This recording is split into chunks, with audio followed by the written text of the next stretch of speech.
Thank you very much. I would like to invite you to leave the stage.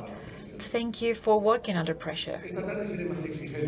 This afternoon, I'm going to be more demanding with our speakers. Now, we're going to finish our morning block, dealing with the challenges of South American economies and the influence of historic or religious factors in its development. And for that, we have Mr. Carlos Rodríguez Braun. I'm pleased to introduce him again. He's an expert in economic thinking and liberalism, PhD in economy. He combines academic rigor and dissemination. He's a member of the National Academy of Economic Science in Argentina and a professor of history of economic thinking in Complutense University of Madrid. He combines the publication of books and papers and collaboration in written media and audiovisual media. Carlos, we're happy to have you here.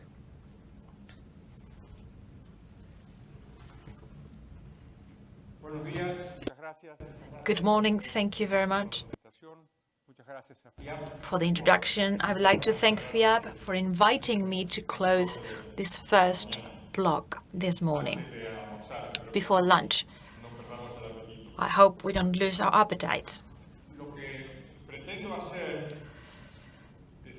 What I will try to do is taking a look into the historic horizon and wonder whether Spaniards and Ibero-American have problems with freedom. If there's anything that distinguishes from the European or the Anglo-Saxon world that would explain what's going on with us. So let's start with the present time. What's going on? And I'm going to give an example which is relevant for your industry, the pension industry, which may contribute to discourage you, which is Chile. Chile, my ancestors come from Chile, my grandfather came from Chile. This is the Latin American country with the best social and economic results. We've seen it shaken with political violence that moved towards a cliff, and let's hope that it doesn't end in the suicide of Argentina, the country that I was born, but they're clearly headed towards a scenario with less freedom. And in this scenario, important forces from the left have pointed the finger at the Chilean pension system as a target to take down. That system is a success. I don't need to explain this to you. Starting with the moral perspective, we often forget that. Starting with the dignity that means having our citizens own their pensions, including, of course, the macroeconomic perspective, in the sense that this system has helped the country to grow. As Guillermo Razzoli told me when we were preparing my talk today, the accumulated value of pension funds in Chile is $200 billion. And out of that value, just 1/3 corresponds to the contributions of the participants. 2/3 come from the return achieved over those years. Let's come back to this side of the pond. In Spain, we see clear moves, anti-liberal moves from the governments and the political parties that support it. A few days ago, a budget was presented with a huge public expenditure, increase in taxes and a tax on savings, particularly pension plans. By the way, it was the socialists were not the ones that started this attack. It was the Popular Party. It was Mariano Rajoy, the one who started to reduce the contributions in the income tax. So everyone has skeletons in their closet. What has happened? Are Spaniards, Ibero-Americans, sentenced to be deserts where freedom cannot grow? Well, in spite of everything, my hypothesis today is that this is a false black legend, a new black legend that affects Ibero-Americans. I'm going to explore these legends, and then I'll be back to the present time and finish with hope towards the future, because otherwise we're not going to have lunch.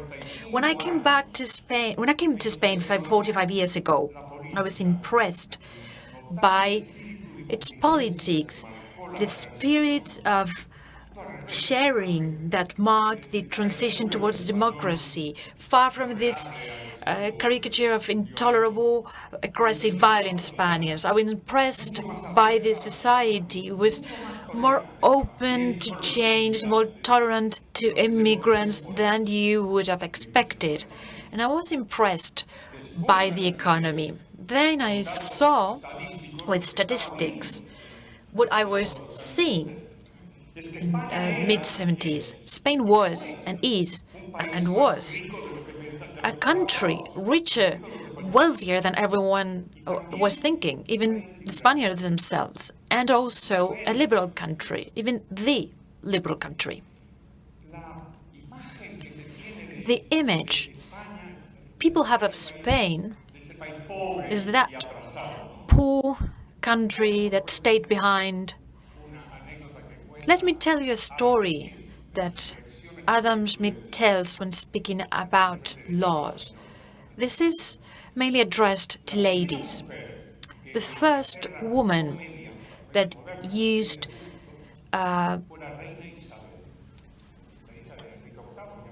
tights in England was Elizabeth I, and she used them because the Spanish ambassador gave it to her. Could you imagine the scene? Queen Elizabeth, the Spanish ambassador, Madam, this is our president, this is what we do in Spain. And Queen Elizabeth say, well, what the hell? Whatever they say under those circumstances, because there was nothing similar. And Spain was also an industrial power, a power from a business perspective. What happened? What happened? It's an interesting dilemma.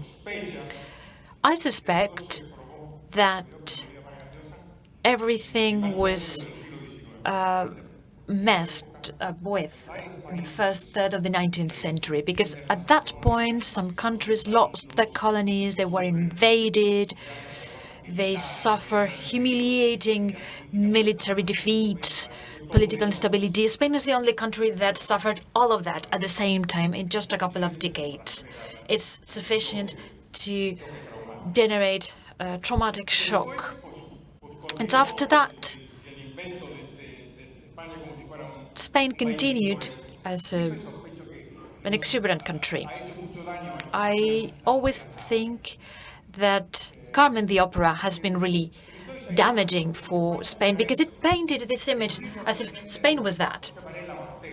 In a recent book by José Varela Ortega, the grandson of Ortega, said it's called Spain. It's a huge book, but it's easily read. It tells this story, the image of Spain that foreign people provide. And there's a very funny part. At the end of the 19th century, an Italian writer comes to Spain, he travels around, and at the end of the trip, he writes a letter to one of his friends in Rome, and he says, "Dear friend, etc., I'm really disappointed with Spain, really disappointed with Spanish women, because they're not like Carmen."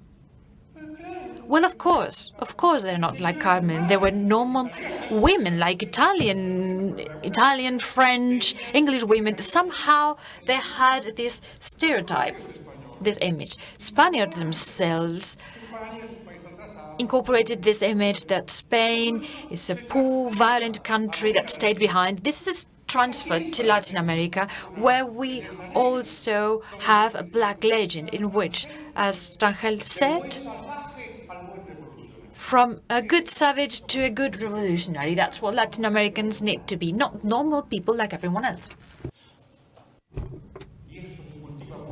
And this has been developed around the world. And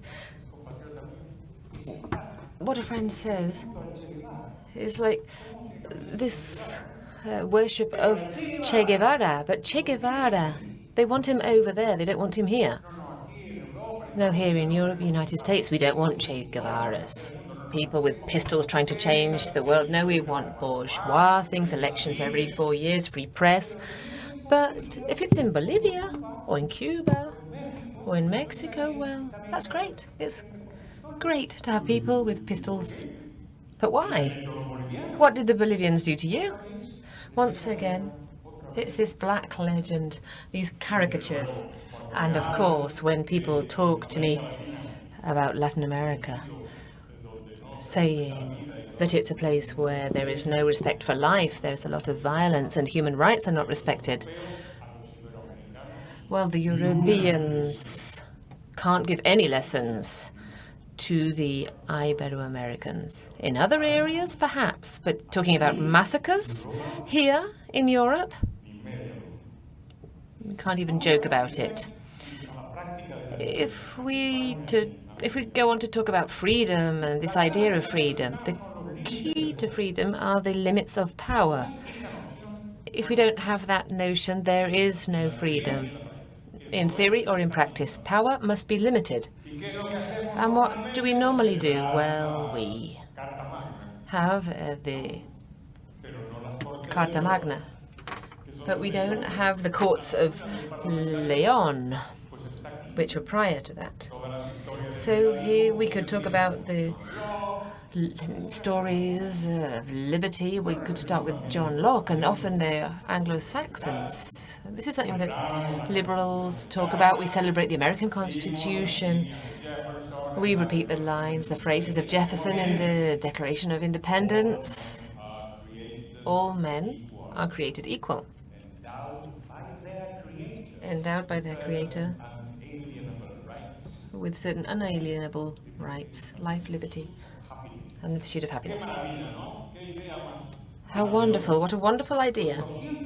Well, 200 years before that, Cervantes wrote in Quixote, freedom, Sancho, is one of the most beautiful gifts that have been given to man.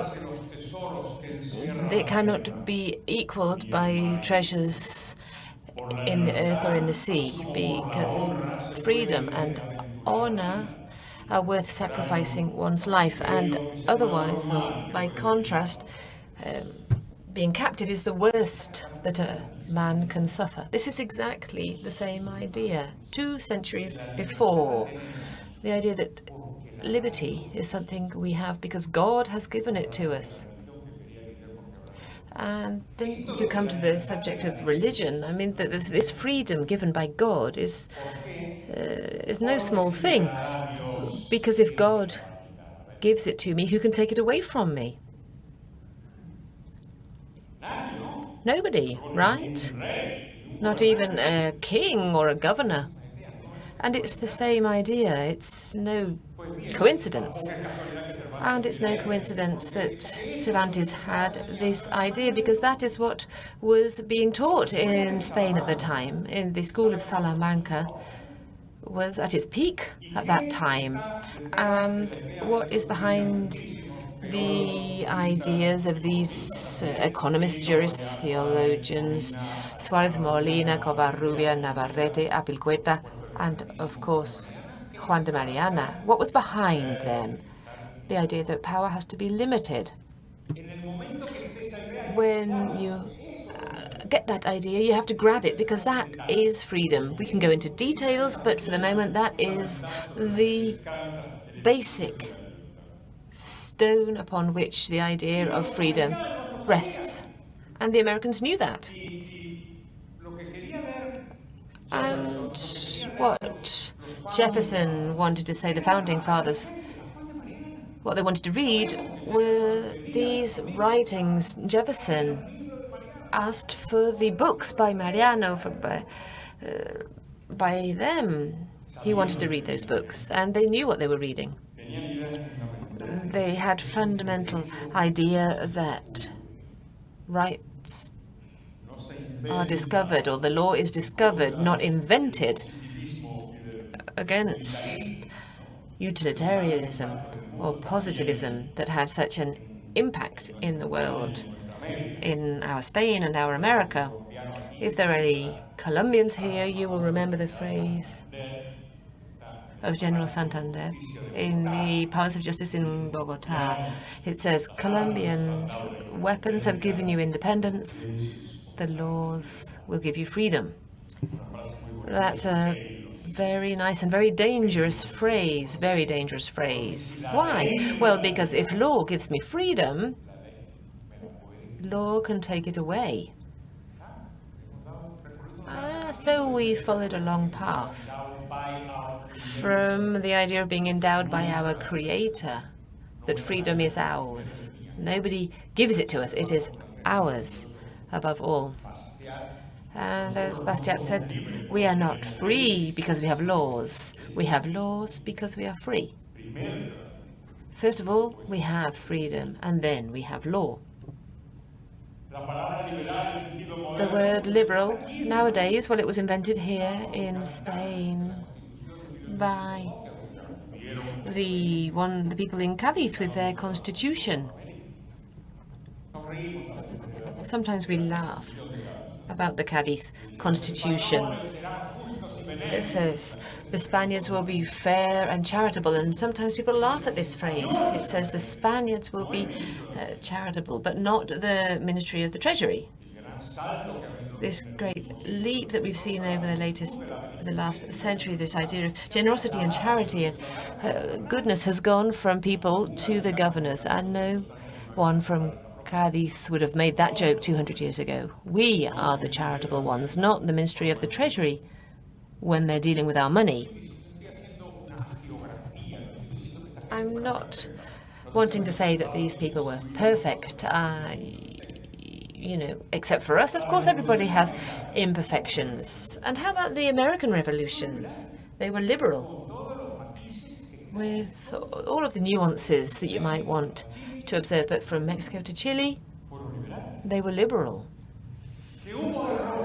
There were errors, well, many, in the 19th century. There were many. The liberals on both sides of the Atlantic, big mistakes were made in Iberoamerica. I shall just mention two. One was the attack on the church, and secondly, the attack on private property of land. These were serious mistakes. It was thought that the church was an enemy, and that was how everything was focused. And the clearest example is when they took education away from the church and they gave it to the state. From Malaga to Malagon, this is an example, the idea that the church was a counterweight to the government, so the guarantee of freedom as a result was lost. And with private ownership of land and confiscation carried out by the liberals, this was something incredibly naive. It was believed that ownership was valid, but not for land. So there was this idea that you could give the state the right to violate or to infringe upon this right to ownership, and then we could all rest at ease. But weren't they able to see what might happen? That you start by violating ownership, and then they can violate the ownership of your savings. If we look at Galdós, there are two things which we are told with great intelligence, these errors of the liberals. In century 20, what happened was that the black legend continued with the Ibero-American world supposedly allergic to democracy. We can't be Democrats because this is an animal which has no Ibero-American family. But where do people get that idea from? Or with a tendency towards dictatorships, brutal dictatorships. It has been documented. We have documentation showing the efforts of Stalin in order for Spain to be treated like the Nazi Germany. We know this from the minutes from conferences, and the communists stressed that they had to, or it was necessary to mistreat Spain because they were just like the Nazis and they deserved the same punishment. But thankfully, Churchill and Truman were at that same table and they said, well, come on, you had something to do with everything. You had something to do with what happened in Spain. Spain is, no small thing. And that's the way things have continued right through till today. In Spain, something unusual occurred. The communists, they fought a war and they lost. And they would never forget that. Not even now. But we have to understand that. And something similar has happened with Latin America. This idea that we are a picturesque continent, but we just want to be normal. People in Latin America are normal, and they want the same as everybody else wants. Liberalism, despite everything, despite all of these mistakes, it survived the 20th century, above all between conservatives, monarchists, and amongst all of them there were liberals. The idea of the monarchy as an institution is important as well. Let's think of the enemies of freedom, who they attack: the church, the monarchy, ownership or property. They go, or they fight against institutions because institutions mediate between power and the citizens, and everything that's in the middle is valuable. I think it was Burke that talked about small private fortresses between the power and the citizens, and this is what's attacked because what they want, what the power wants is for us all to be alone, without savings, without property, in order to serve power. It's no coincidence, and that's why the monarchy is attacked. But so if the Anglo-Saxons are not so different from us when it comes to practicing freedom, what's the matter with us? Is the problem religion? Maybe we should rethink this idea of Max Weber, the idea that the involvement of the spirit of capitalism, the liberal spirit, is related to Protestant religions, and that Catholicism, which predominates in Spain and Latin America, has been a burden to the progress of freedom. So let's be careful with this thesis. It's not just in Europe. We could talk about the Italy of the Medici. This wasn't exactly a backwards country, and definitely not in economic terms. And it was very Catholic, however. But if we come back to Spain, the imperial Spain, prosperous and brilliant in so many ways, it was very Catholic. No? Obviously. And what happened was that with the passing of time, the state came into conflict with the church.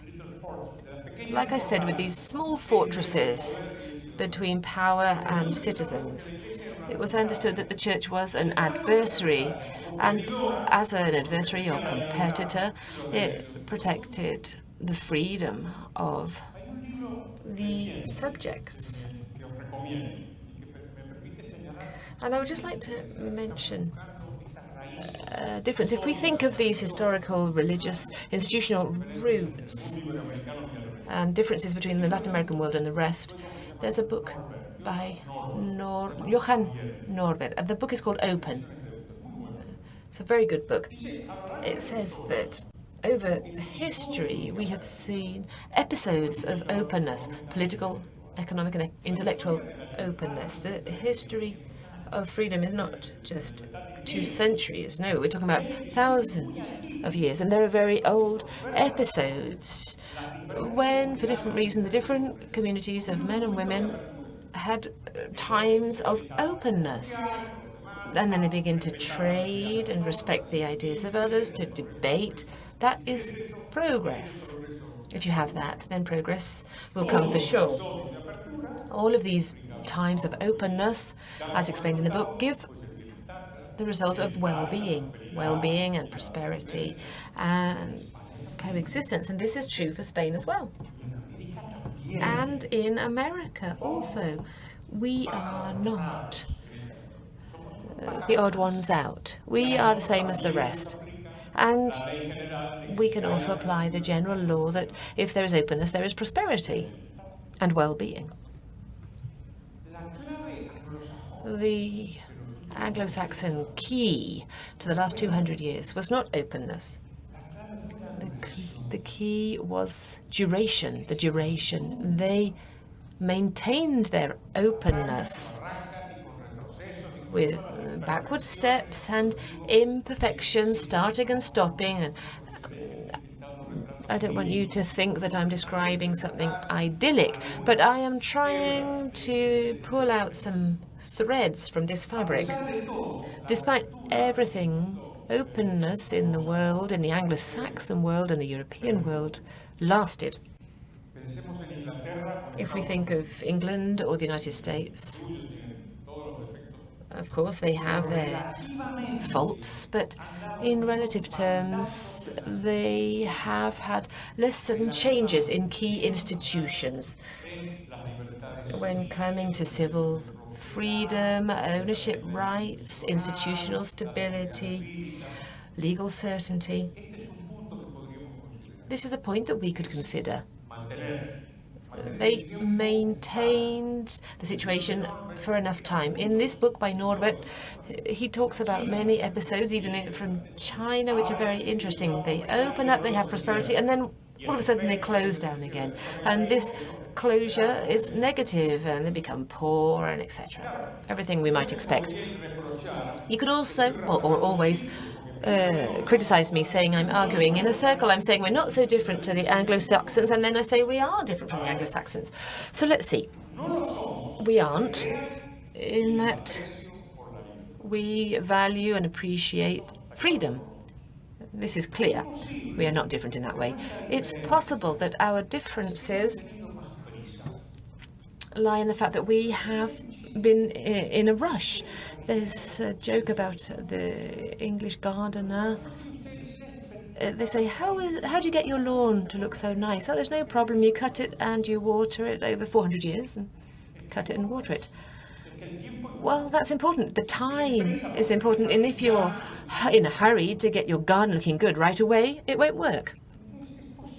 So it's possible that that may be the reason. And being in a hurry is anti-liberal.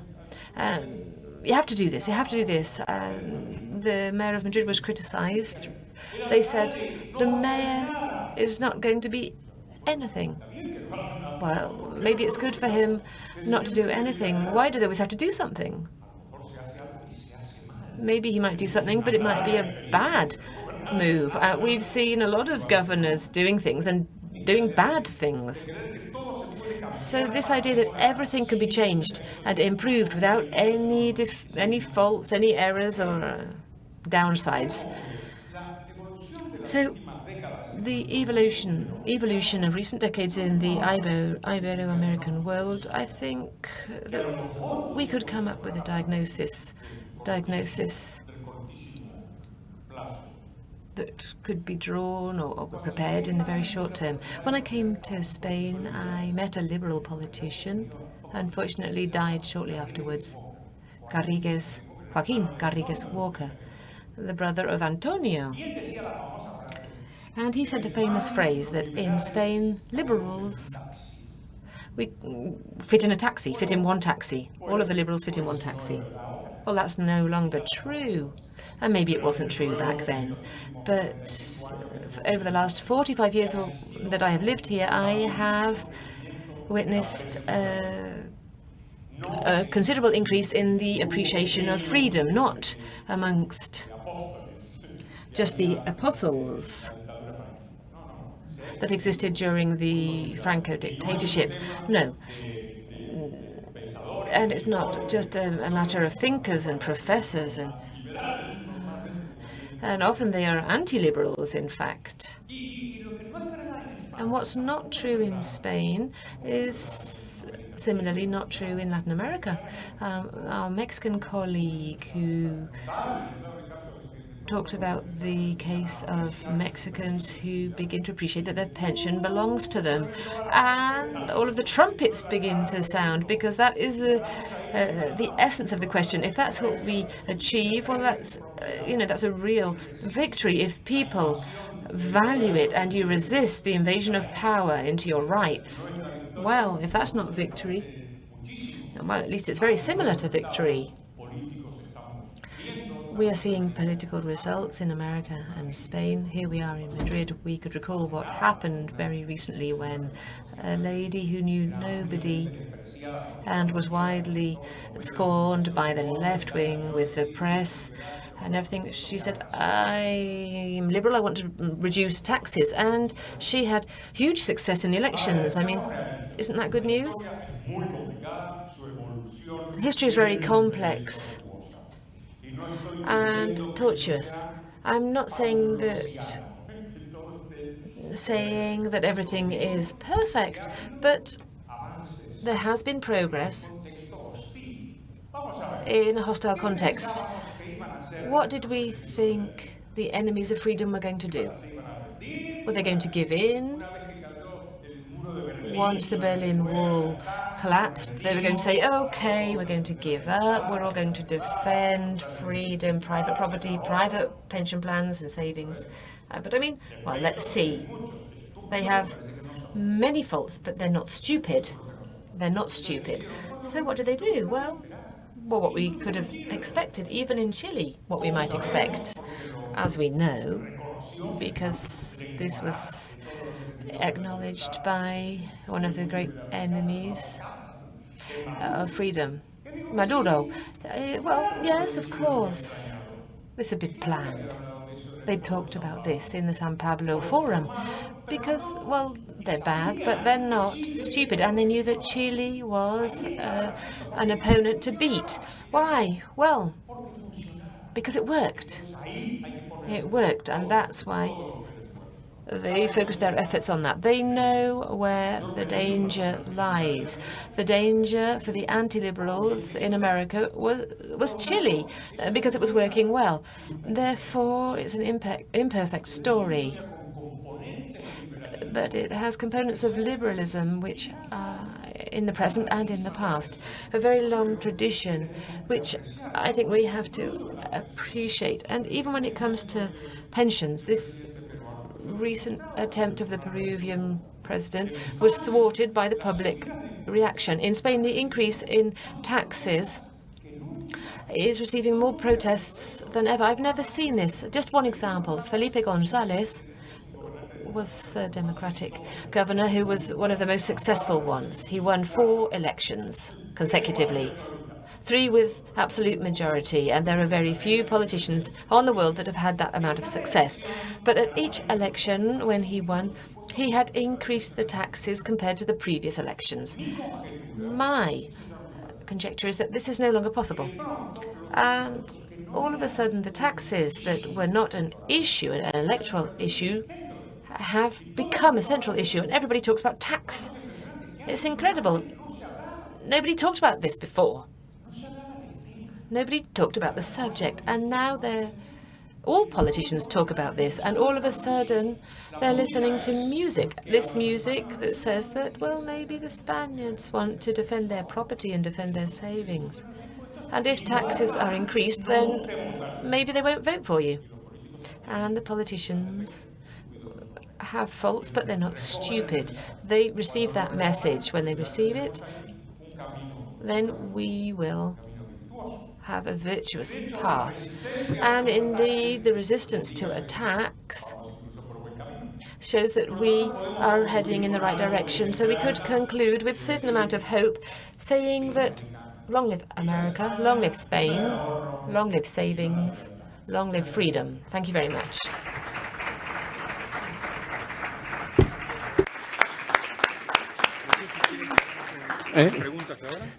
Carlos, a ver, estamos muy fuera del tiempo. We are really running late.